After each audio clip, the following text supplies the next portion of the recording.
Welcome in, ladies and gents. It's Drew to Smash coming back at you. Week 15 of Buffs Dynasty. Thank you so much for tuning in today. Make sure you subscribe to the channel and like the video. If you're enjoying Buffs Dynasty, and I know you diehard Stampeders are out there, baby. I know you are. But with that, we got a lot to talk about today. But first, good news for us.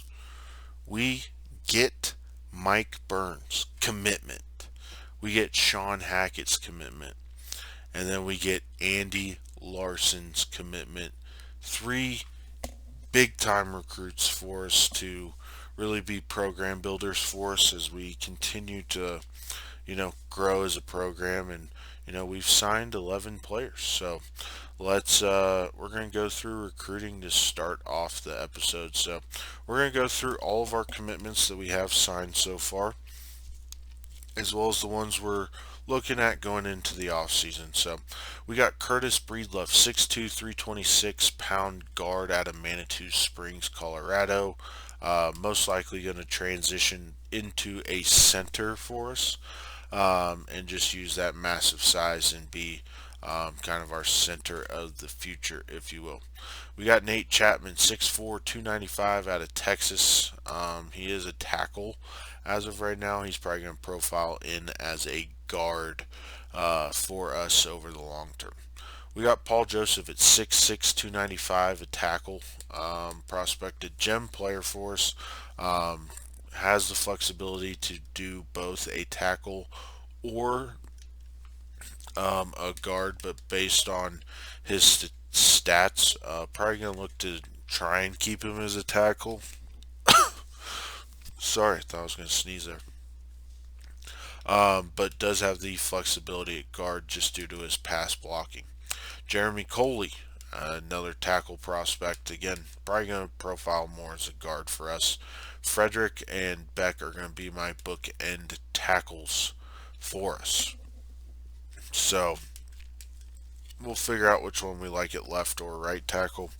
But those two are going to be the two bookend staples of our offensive line for the foreseeable future. So excited to get both of them. But bringing in 6'0 linemen, we'll move them around when we get the chance to, and I'll obviously show that to you guys of what we decide to do with these guys. But the O line is going to be drastically better here in the future and relatively quickly with the type of talent that we were able to bring in on this O line in such a quick fashion. Secondarily, that J.J. McDonald, defensive end. We are ecstatic about this guy here in Boulder. A gem player for us, great athleticism at 6'5", 265, really going to cause some havoc in opposing backfields for the Buffs very quickly. I imagine possibly could be a day one starter for us.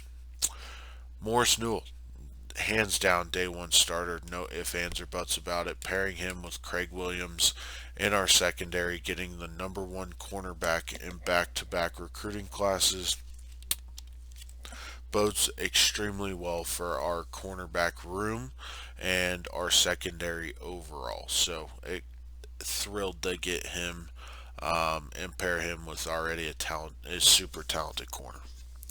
We next move to Mike Burns, recent commit, 6'1", 214 out of North Carolina, the 30th ranked athlete in the class, 4-star prospect that we were able to land.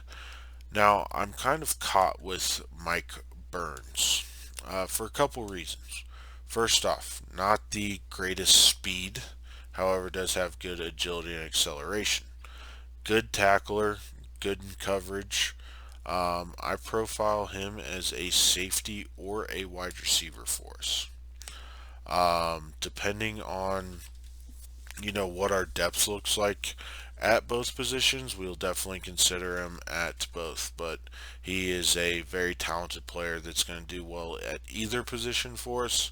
It's just a matter of where can we best utilize his skill set immediately is what I'm looking at because of how good of a player he really is. Next, we got Sean Hackett, wide receiver. Again, burner. Love to see the burner at the wide receiver position, kind of the typical receiver we've seen, fast but no catching whatsoever. He will very much be a developmental project for us.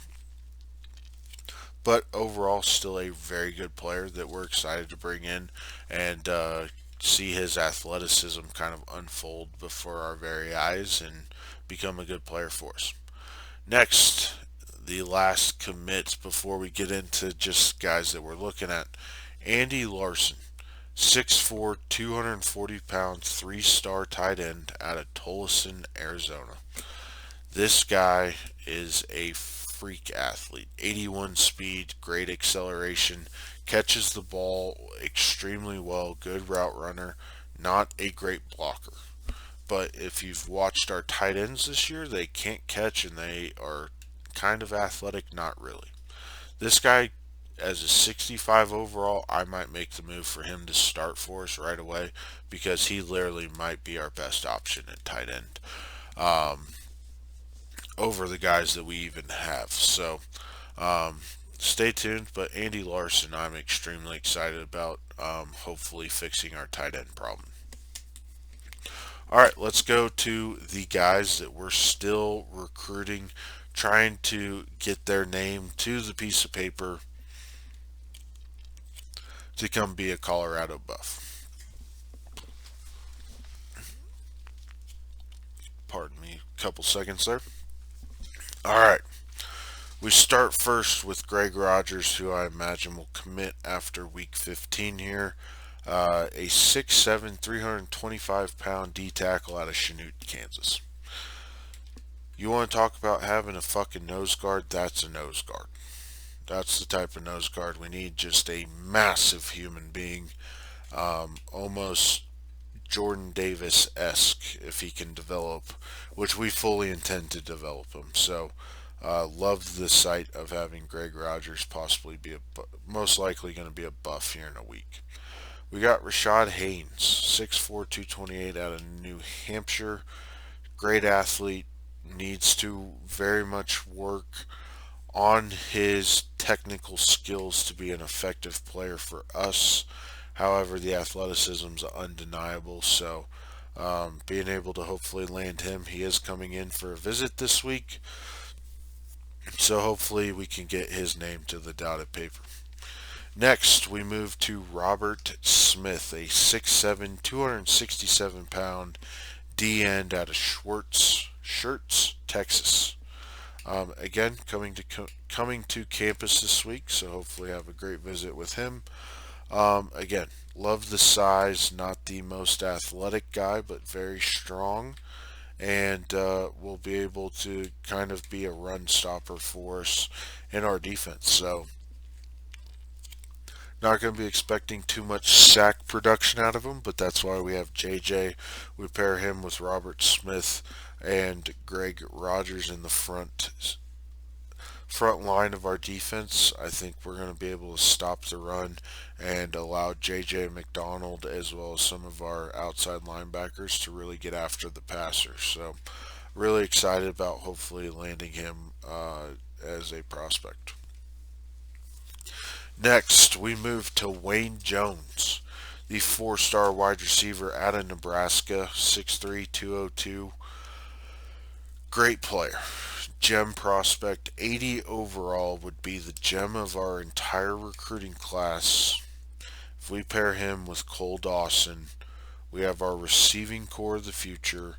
We give Tyrone Moses the absolute best opportunities to succeed by having these guys running routes for us.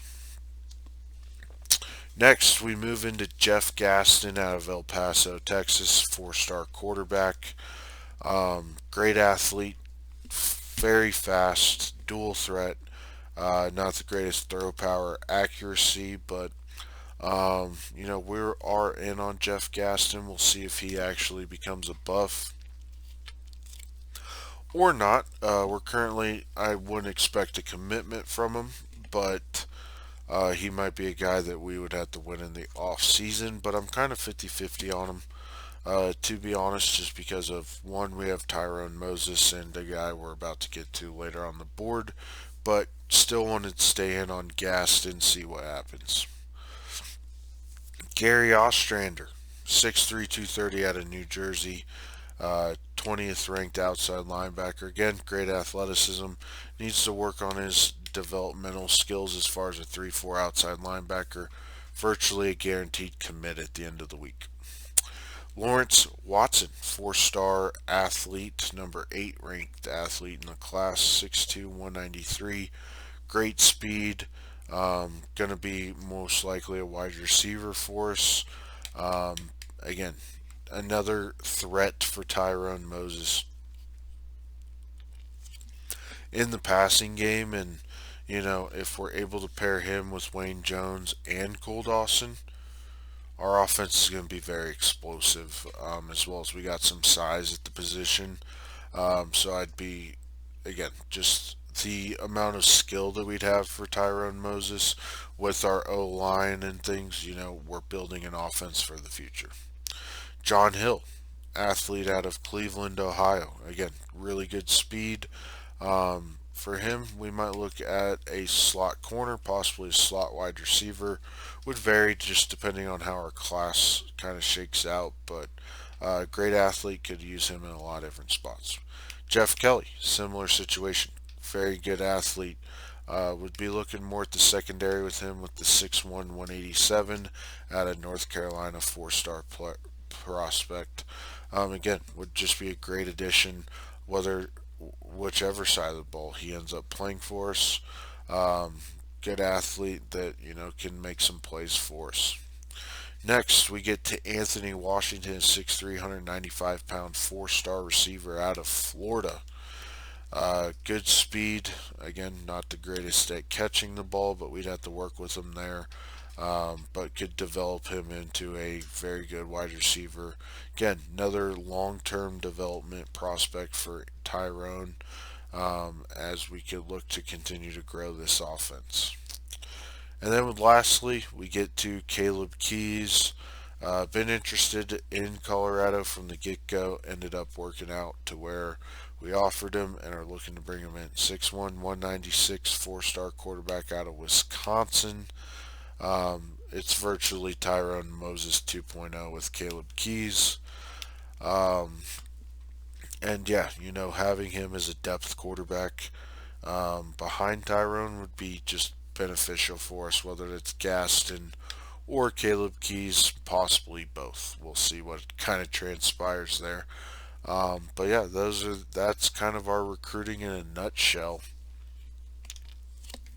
of what we're looking to kind of wrap up here at season's end. Next, let's get into what's going on around the country. So we'll start first with the college football playoff rankings. We first see Michigan there at number 1. They beat Ohio State last week 21-20. Great game in the game. And Michigan currently at that number 1 spot and will be playing for the Big Ten championship. Next, we have Syracuse at 12-0. Been a great story all year long. The Orange undefeated, looking to be in the playoffs. So we'll see what happens there. Next, we got the Washington Huskies at 11-1, playing for the Pac-12 championship. And we'll get into that matchup here shortly. But yeah, they have had a great season, and we'll be playing for that game. Arkansas sitting at 10-2, just beat LSU. You got North Carolina that just beat Duke. Then you got Ohio State, us, Penn State, Georgia Tech, Georgia, Miami, Oregon, Ole Miss, USC, Mississippi State, Alabama, TCU, Texas, TCU, K-State, Utah, Oklahoma State, Florida, Wisconsin, Auburn, Southern Miss, and Cincinnati round out your top 25 for the college football playoff. rankings. Sorry, guys, my voice is starting to go a little bit. We'll get into the conference championship matchups here in just a minute. But let's look at what's going on with the Heisman. We got Trey Sanders leading the way, the running back out of Bama. We got Sean Tucker, the halfback from Syracuse, at number 2. You got Caleb Williams, the quarterback at SC, at 3. Will Rogers, quarterback at Mississippi State, at 4. And Christian Villial, quarterback at Penn State, there at 5. So been pretty consistent with those guys all year long. And let's look at the award finalists.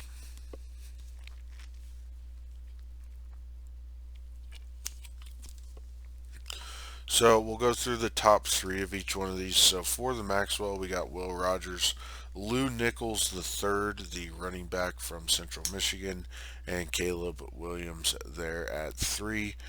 Cole Dawson making an appearance at 8. The Walter Camp Award, Lou Nichols III leading that one as well. Trey Sanders and Caleb Williams round out your top 3, and you got Cole Dawson still there at 8.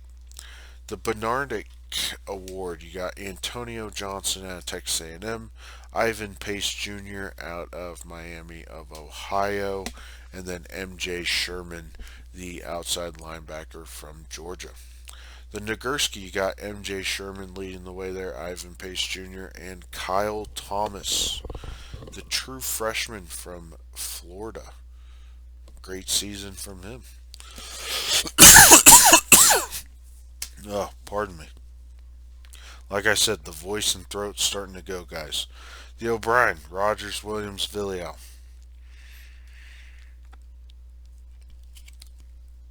Doak Walker, you got Lou Nichols the third. This guy must have been a stud. Whoops, didn't mean to do that. We were at the Doak Walker. Lou Nichols the third. This guy's a beast. Great player. Trey Sanders and Blake Corum, Blitnikoff. Who else but Cole Dawson, man? Dude had 75 catches for 2,000 yards, 15 touchdowns. Great year from him.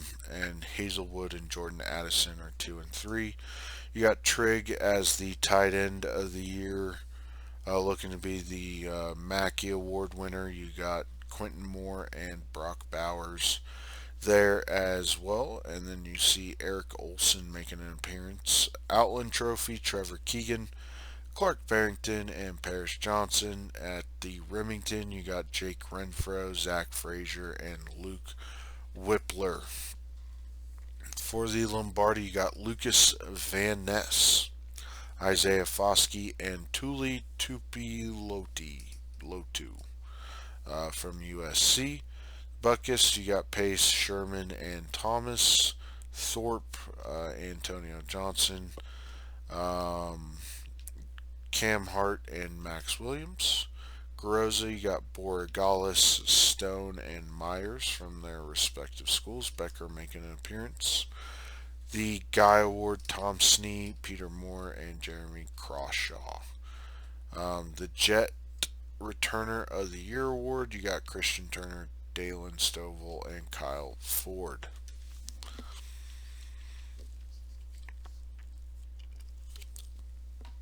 Alright, so that is your awards finalist for each award there. And lastly, let's just look at kind of how our stats panned out there. So you got Tyrone Moses finishing 8th in the country in passing yards. House finished 51st in the country in rushing. Receiving, Dawson number 1 by a mile. Tackle leaders, Smith and Taylor. The top 2, again, tackling's a little messed up from just the us playing every game essentially. Sacks, you had Rodman with 3 that ranked 327th. No sacks for us, and then Craig Williams 3 picks, which ended up at 132nd. As far as kicking goes, we were tied for first with Becker for a 56-yard long.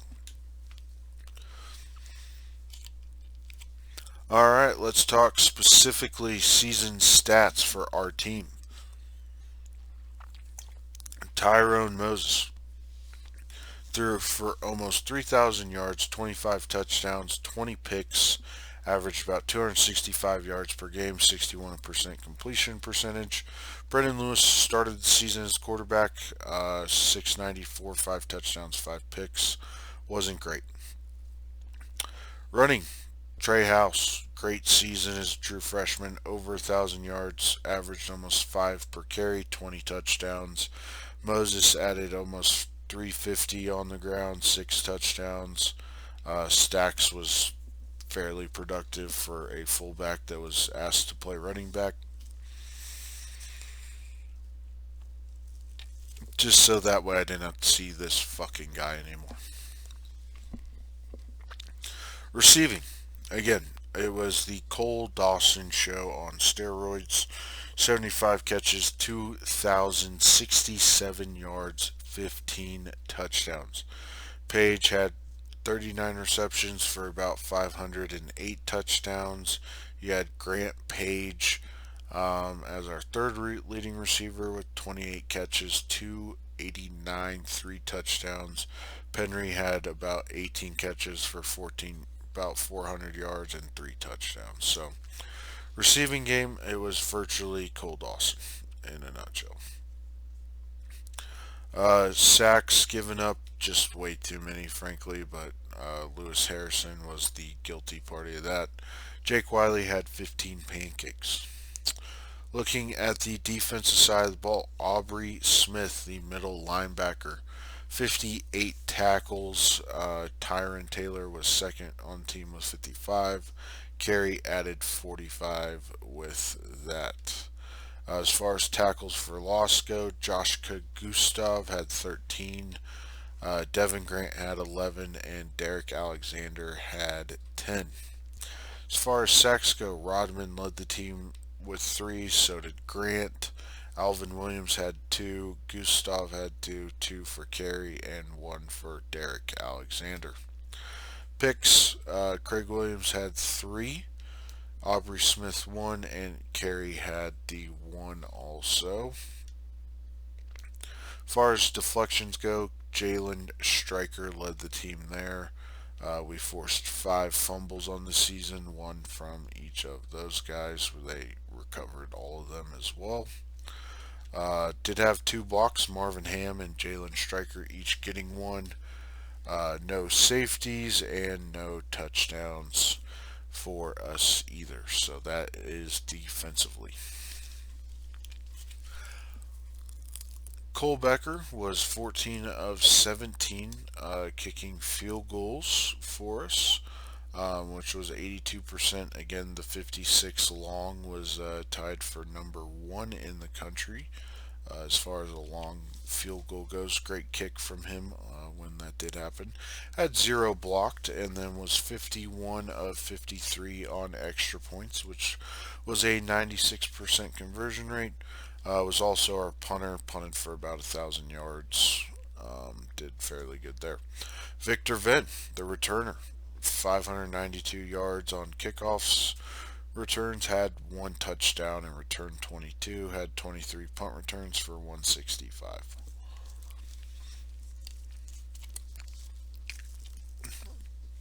And that's the stats. As far as school records go, again, Brandon Lewis was in the record books passing wise for last season. But this year, Cole Dawson broke the receiving touchdowns record for the season with 15. Then you had receiving yards in a game, he had 294.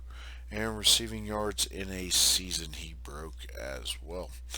Looking at NCAA records, he now is the holder of receiving yards in a season.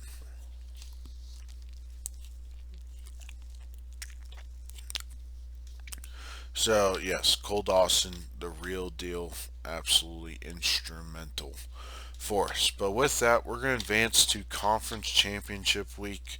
We'll go through the conference champions matchups, and then set the stage for Championship Saturday next episode. Sorry guys, again, throat not doing too well today.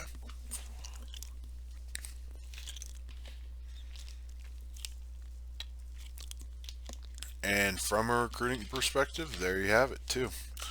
As far as commitments go, we get Anthony Washington, we get Robert Smith, Gary Ostrander, and Greg Williams all commit to be Colorado Buffaloes. So real quick, we'll jump in there. We got 10 scholarships remaining. We only have 7 players on our board that we need to try and get this off season. So uh, again, we'll cover that in a later episode. With those 3 commits, we jump up to the 15th ranked class in the country. So right now we are on pace to have a top 25 recruiting class, which is going to go, again, just a long way for us, possibly even move up further in those. But with that, you guys see that we are playing for the Pac-12 title game. Huge implications. If we're able to win, we might have a shot at the playoff. It is extremely possible that we find a way to creep in from the 7th spot. So just be mentally prepared for that. Again, I don't know how the fuck we're going to do it, but it is a complete possibility that we do that. Also, let's look at around the country. So we'll be kicking that off at Saturday at 8 p.m. We got the MAC Conference Championship, Miami of Ohio taking on Northern Illinois. You got the Sun Belt Championship, App State taking on the Southern Miss Golden Eagles. You got Arkansas and Georgia squaring off for the SEC title game. Again, would be, if Georgia's able to win that, a game that can help us in the, college football playoff, possibly. San Diego State will take on Boise State in the Mountain West. You got North Carolina taking on Syracuse in the ACC. Again, if North Carolina is able to help us out, that would be appreciated. And then you got Wisconsin taking on the Michigan Wolverines for the Big Ten title game. All going to be great. It's going to be a great championship Saturday coming up here in the next episode. So with that, get ready to go because we're competing for a championship next episode. So get ready, buckle in. It's going to be a brutal game against the Huskies. With that, Drew does Smash signing off. Hope you have a blessed day. And with that, subscribe to the channel, like the video, and we'll see you in the next one. Peace out.